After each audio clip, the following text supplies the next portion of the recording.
Hello मेरे प्यारे दोस्तों, कैसे हैं आप सभी। स्वागत है आप सभी का आपके गुरुजी चैनल एसपीजा चैनल पे। और आज हम लोग पढ़ने वाले मेरे प्यारे दोस्तों कोऑर्डिनेट ज्योमेट्री के चैप्टर 7.3 के क्वेश्चन नंबर 4 से। और आशा है मेरे प्यारे बच्चों आप लोग पीछे के पार्ट से देख लिए होंगे और अच्छे तरीके से सीख लिए होंगे। अगर नहीं देखे हैं तो वीडियो के डिस्क्रिप्शन में सारे वीडियो का लिंक दिए गए हैं, उसको देख लीजिए, सीख लीजिए, समझ लीजिए। चलिए आज हम लोग क्वेश्चन नंबर 4 से समझते हैं, सीखने का और समझने का प्रयास करते हैं। तो मेरे प्यारे बच्चों क्वेश्चन में 4 में कहा गया है जो उस चतुर्भुज का क्षेत्रफल ज्ञात कीजिए जिनके शीर्ष इस क्रम में है। यानी कि 4 शीर्ष आप लोगों के सामने में इसकी बोर्ड पे भी दिखाई पड़ रहे होंगे, शीर्ष दिए गए हैं। हमें चतुर्भुज का क्षेत्रफल ज्ञात करना है। मैंने पीछे के क्लास में आप लोग को समझाया था जो सम चतुर्भुज का क्षेत्रफल दिया था, यानी कि कहा गया था जो सम चतुर्भुज का क्षेत्रफल ज्ञात करे, तो उसमें मैंने आप लोग को बताया था 1/2 गुना d1 गुना d2, यानी कि पहला विकर्ण गुना दूसरा विकर्ण। लेकिन मैंने वहां पे ये भी आप लोग को समझाया था जो अगर आप लोगों से चतुर्भुज के बारे में पूछे जाए तो आप लोग को सिंपली उसमें एक विकर्ण खींच देना है और दोनों का क्षेत्रफल निकाल के ऐड करना है। मैंने वहां पे आप लोग को सिखाया था। जो भी हमारे 7.2 के क्वेश्चन में 10 मेरे प्यारे बच्चों देखे होंगे, वो आशा है उम्मीद था आप लोग क्वेश्चन में 4 तो बिल्कुल ही बना लिए होंगे। और जो बच्चे नहीं देखे हैं चलिए मैं उनको लिए बता भी देता हूँ। देखिए सबसे पहले हम लोग क्या करते हैं, तो एक विकर्ण खींच लेते हैं यहाँ से यहाँ तक। ये विकर्ण खींच लिए मेरे प्यारे बच्चों। अब सबसे पहले जो हमने किया है उसको हम लोग यहाँ पे लिखते हैं। यहाँ से देखिए,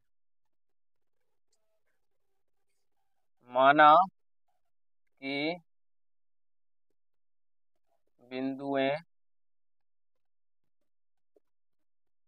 ए बी सी एवं डी के निर्देशांक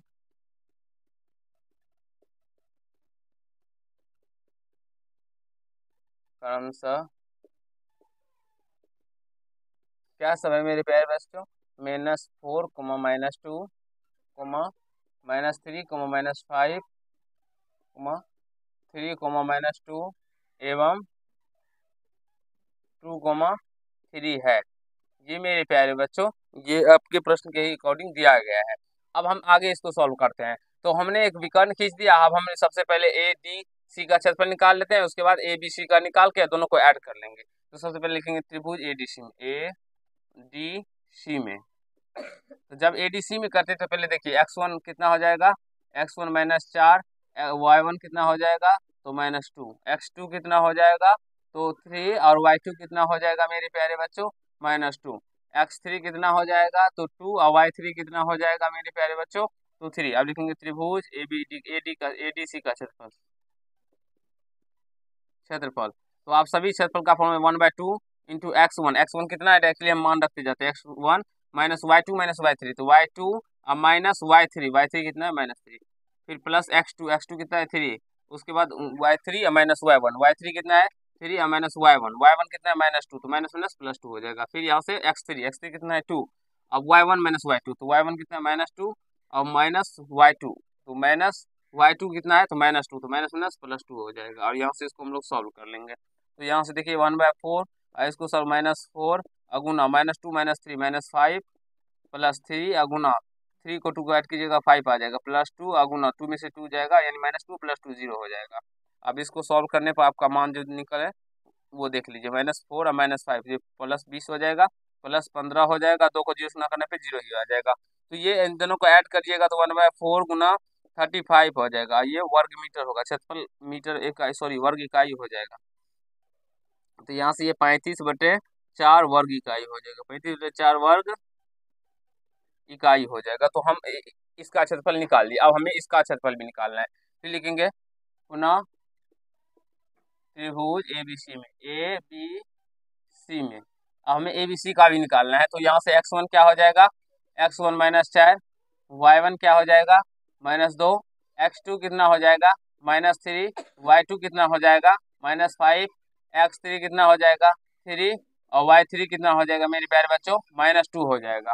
अब हम लोग निकालेंगे त्रिभुज एबीसी का क्षेत्रफल। एबीसी का क्षेत्रफल निकालना है। तो त्रिभुज एबीसी का क्षेत्रफल आप सभी को पता होगा 1/2 x1 क्या है -4 अब इंटू y2 -y3 x1 उसके बाद y2 -y3 तो y2 -5 है -y3 तो y3 कितना है -2 तो माइनस माइनस +2 हो जाएगा। फिर प्लस x2 कितना है तो -3 और उसके बाद क्या हो जाएगा मेरे प्यारे बच्चों ये यहाँ पे y2 -y3 अब यहाँ से हो जाएगा y3 और -y1 तो y3 कितना है तो -2 और y1 कितना है -2 तो माइनस माइनस +2 हो जाएगा। फिर क्या हो जाएगा x3 कितना होता है 3, और उसके बाद क्या हो जाएगा y1 माइनस y2, तो y1 -2 और माइनस y2 कितना हो जाएगा -5 है, तो माइनस माइनस +5।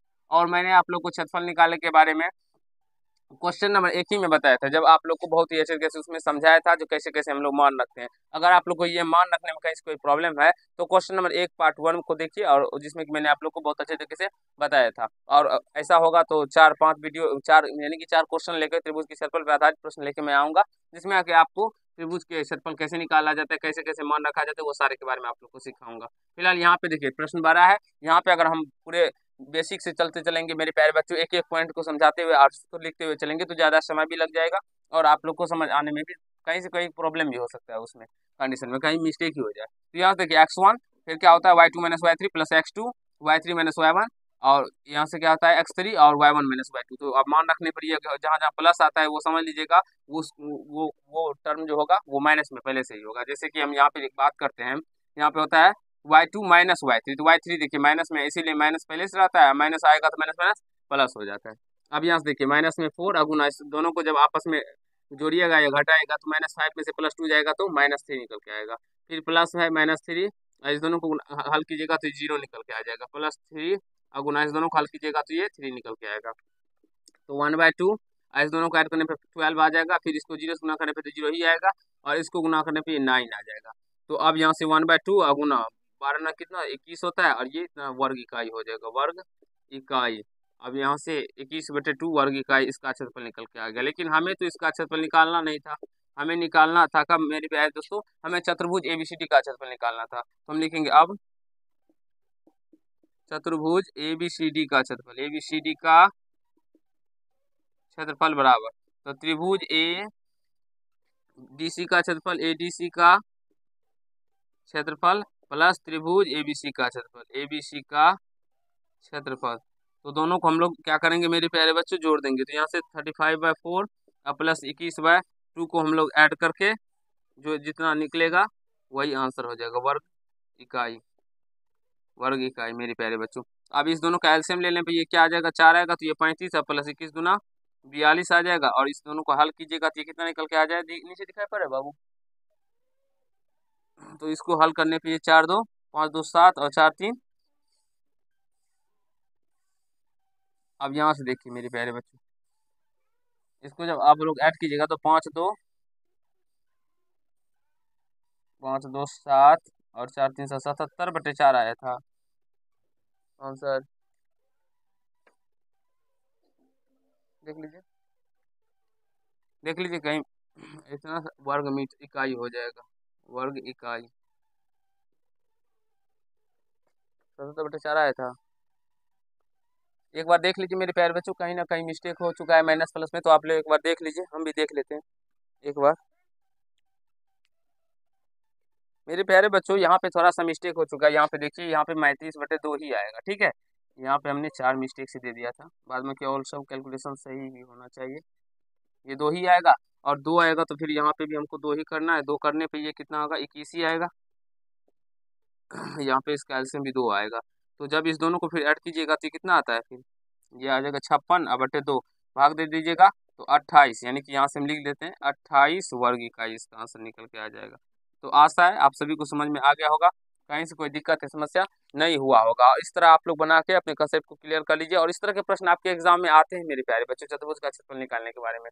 तो इसे सीख लीजिए जो हम लोग कैसे इसको बनाते हैं, नहीं बनाते हैं। आशा है आप लोग को समझ में आया होगा, कहीं से कोई दिक्कत या समस्या नहीं हुआ होगा। अगर आप लोग को अच्छा लगा तो वीडियो को लाइक कर दीजिएगा, कैसा लगा ये कमेंट कीजिएगा, और यदि चैनल पर नए होंगे तो चैनल को सब्सक्राइब करके बेल आइकन को प्रेस कर लीजिएगा, जिससे मेरे हर एक वीडियो का नोटिफिकेशन आप तक पहुंचता है। धन्यवाद।